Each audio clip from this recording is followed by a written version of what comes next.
6 నెలల నుంచి కాకినాడలో ఏదో రైస్ వెళ్ళిపోతుందని చాలా పెద్ద పెద్ద స్టోరీలు అల్లేసి చాలా పెద్ద ఎత్తున ప్రచారాలు చేసేసి దాని వెనకాల ద్వారంపూడి కుటుంబం ఉందని అనేసి చాలా రకాలుగా మనం పబ్లిసిటీ చూస్తున్నాం. కారం రంగు రుచితో ఉంటుంది. ఆచి మిరపపొడి అదరగొట్టే కారం రంగు రుచి. నేను ఎమ్మెల్యే అయ్యే టైంకి 2019 ఎమ్మెల్యే అయ్యే టైంకి రైసు గోపాలపురం అంటే ఒరిస్సా, పారాదీప్, వైజాగ్, కాకినాడ, కృష్ణపట్నం, చెన్నై, కాండ్ల మధ్యలో కొంచెం టుట్టికోరింగ్ అందరు ఎక్స్పోర్టర్లు అక్కడి నుంచి చేసుకునేవారు. నేను వచ్చిన తర్వాత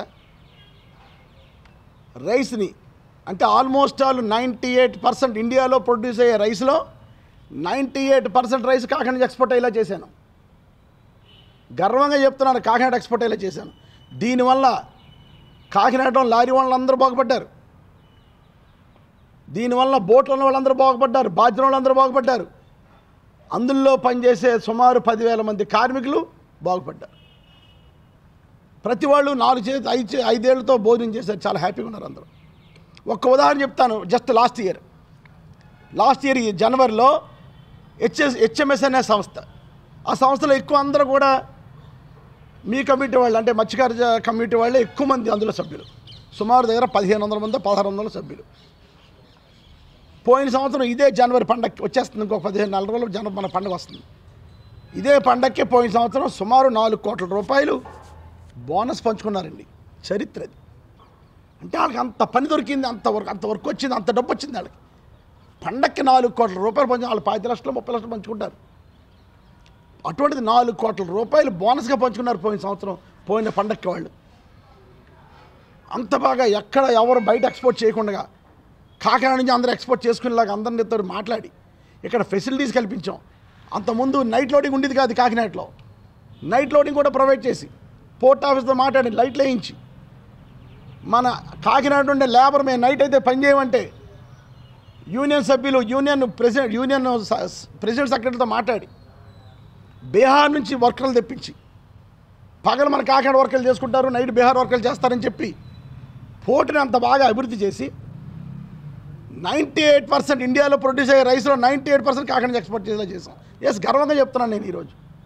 అంటే అంత ఎక్స్పోర్ట్ చేయించడం తప్ప కరోనా టైంలో చాలా పోర్ట్లు కట్టేశారు ఇండియాలో, అయినా కూడా కాకినాడ ఎక్స్పోర్ట్ చేయించాం.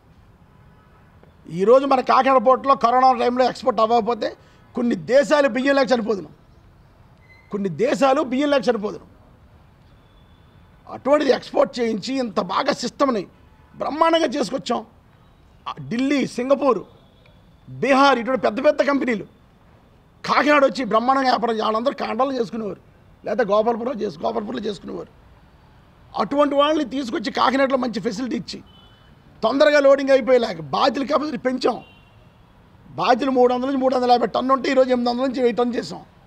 బాధ్యుల కెపాసిటీలు పెంచి 11 షిప్పుల తర్వాత ఎక్కువ షిప్పులు డీపోర్ట్ పోర్ట్ రావాలని పెట్టి ఏదో రకంగా కాకినాడ షిప్ వస్తుందంటే వెళ్ళిపోవాలి, కాకినాడలో ఎక్కువ లోడ్ ఉంటుందని వైజాగ్ వెళ్ళిపోయావు చాలామంది. అక్కడ వెళ్ళకుండా కార్మికులు ఒప్పించి డీపోర్ట్ పోర్ట్ తెప్పించాను. ఇన్ని రకాలుగా ప్రయత్నం చేసి ఎక్స్పోర్ట్ చేస్తే ఎక్స్పోర్ట్కి ఇంత బాగా తీసుకొస్తే ఈరోజు రేషన్ మాఫియా చేసేసాడు ద్వారంపూడి. రేషన్ మొత్తం గింగులు అని చెప్పేసి ఏదో వాగుతున్నారు. నేను వాళ్ళకి చాలా క్లియర్గా చెప్తున్నాను, ఏ రోజు నేను కానీ నా కుటుంబం కానీ రేషన్లో లేవు. నేను కొండబాబు వీడియో చూపించి మేము రా రైస్లోనే ఉన్నాం, మేము రా రైస్లో నుంచి పైకి వచ్చాం. ఈరోజు ద్వారంపూడి ఫ్యామిలీ అంటేనే రైస్ మిల్లు అన్నీ తిప్పుకుని పైకి వచ్చాం. మా నాన్నగారు 34 సంవత్సరాలు జిల్లా రైస్ మిల్ అసోసియేషన్ ప్రెసిడెంట్, 14 సంవత్సరాలు state rice mill association president. ఇదే చంద్రబాబు నాయుడు ఉండగా మా నాన్నగారు ప్రెసిడెంట్ చేశారు ఉమ్మడి రాష్ట్రంలో. ఇదే చంద్రబాబు నాయుడు ముఖ్యమంత్రిగా ఉండగా ఏ రోజు మచ్చలేదు మా మీద. అటువంటిది ఈరోజు ఈ రేషన్ అనే ఒక వంకతో నన్ను నా కుటుంబాన్ని బ్యాడ్ చేయాలని ఒక ఉద్దేశంతో మొత్తం ఎక్స్పోర్ట్ నాశనం చేసి పడేయారు వీళ్ళు. ఈరోజు కాండా నుంచి వెళ్ళిపోతుంది, వైజాగ్ నుంచి వెళ్ళిపోతుంది, పారాదీప్ నుంచి వెళ్ళిపోతుంది, కృష్ణపట్నం నుంచి పోతుంది, చెన్నై నుంచి పోతుంది. ఆ నెల అయింది కదా, ఎక్కడ కంట్రోల్ చేశారు రేషన్ మీరు? రేషన్ బియ్యాన్ని ఎక్కడ కంట్రోల్ చేశారు?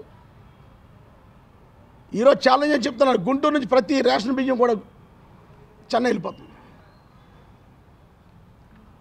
కనుక రేషన్ బియ్యం ఎక్స్పోర్టర్లు చేయరు, మహానుభావులు చెప్పేది ఇదే. ఎక్స్పోర్టర్లు రేషన్ బియ్యంతో సంబంధాలు ఉండవు. అలాగని రేషన్ బియ్యం వెళ్దని నేను చెప్పను. రేషన్ బియ్యం సప్లై చేసే వాళ్ళు చిన్నవాళ్ళు చేస్తారు. ఎక్స్పోర్టరు ఒక 2000 లారీలు పంపితే ఆ 30 లారీలు 20 లారీలు రేషన్ బియ్యం కోసం అతను వ్యాపారాన్ని పాటు చేసుకోడు, అసలు దాని మీద దృష్టి పెట్టాడు.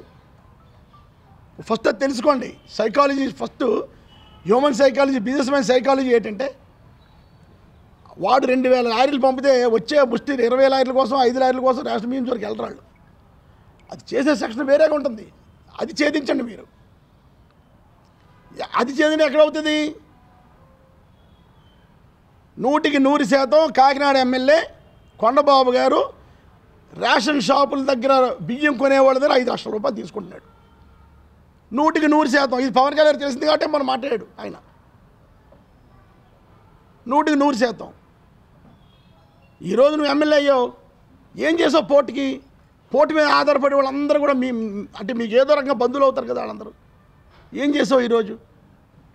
మళ్ళీ ఎంత కష్టపడాలి మన అందరం? ఇక్కడ నుంచి వెళ్ళిపోయిన రైస్ని మళ్ళీ వెనక్కి తీసుకురంటే మాటల ఎక్స్పోర్టర్ ధైర్యం చెప్పగలమా మనం? ఈరోజు C&Fల మీద కేసులు పెట్టి, ఎక్స్పోర్ట్ల మీద కేసులు పెట్టి సిట్ అనేసి వేయండి. నేను ఒకటే చెప్తున్నాను, ఇక్కడ ఈ సెక్షన్ కాదు ఇది, రూట్కి వెళ్ళిపోండి. ఫస్ట్ డీలర్ దగ్గర స్టార్ట్ చేయండి. డీలర్ దగ్గర నుంచి అలా పైకి వస్తుంది. అది పైనుంచి కిందకి వెళ్ళకండి, కింద నుంచి పైకి రండి. నా యొక్క ఒపీనియన్, నా యొక్క సజెషన్ అది. ఫస్ట్ మీ ఎమ్మెల్యేల దగ్గర అవినీతి అరకట్టండి. రేషన్ షాప్ దగ్గర డబ్బులు తీసుకొద్దారు, ఫస్ట్ మీ ఎమ్మెల్యేలు వార్నింగ్ ఇవ్వండి. అప్పుడు కానీ ఇది కంట్రోల్ అవ్వదు. కారం రంగు రుచితో ఉంటుంది. ఆచి మిరపపొడి అదరగొట్టే కారం రంగు రుచి.